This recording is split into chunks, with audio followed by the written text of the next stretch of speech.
talking about punishment. He was talking about preservation. That thorn was not a wound.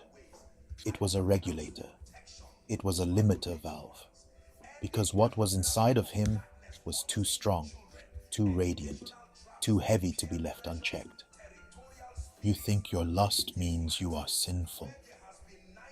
It may be the evidence that your body is a conduit for divine voltage. What you feel when you want to release, when you crave that hit, that touch, that momentary escape, is not just carnal desire. It is creative force. It is the raw material of worlds. It is the generative current that builds nations, births movements, creates children, ideas, systems, businesses, and civilizations. You were born with a royal generator inside of you, but no one taught you how to govern it. So you called it lust. You called it addiction. You called it your shame. But heaven calls it potential. And the enemy knows it. That's why the assault is so relentless. That's why the dreams are laced with seduction. That's why the phone whispers in your hand late at night.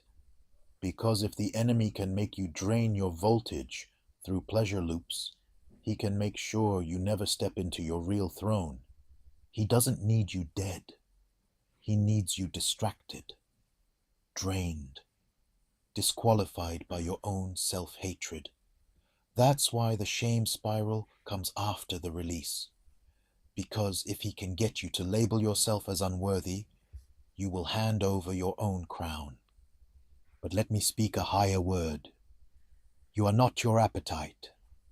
You are the architect of holy fire. You are not broken. You are burning. The brothel is a parable. The masturbation loop is a prison. The shame spiral is a lie. Your body is a temple, yes, but it is also a throne room. Your loins are not just flesh. They are a gate of fire. And if you do not govern that gate, it will be breached.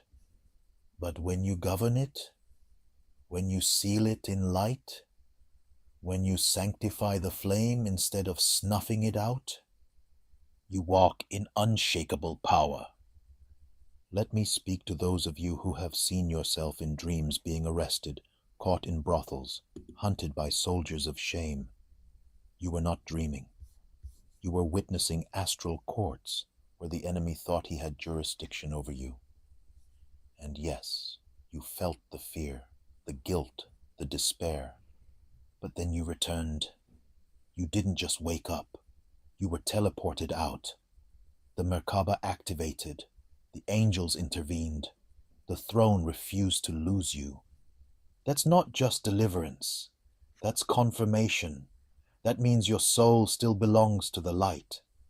That means your name is still spoken in heavenly places. That means you are marked. So what now?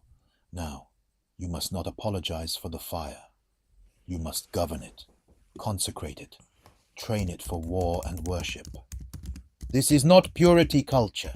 This is voltage control. You are not called to abstain. You are called to rule what rules others.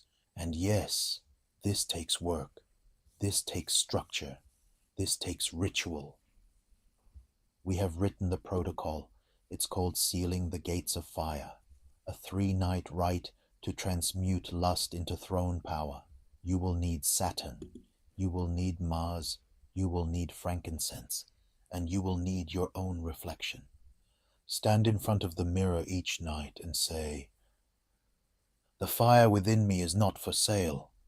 My desire is holy. My body is a portal of radiance." Read Psalm 51. Cleanse your spirit. Call back your fragments. Visualize the Merkaba spinning clockwise, sealing your chakras, locking in your throne. End with, "Let my throne be guarded, and my loins be lit by heaven alone." Say it with power. Say it until the shame breaks. Say it until you feel the gate seal. This is how you take your power back.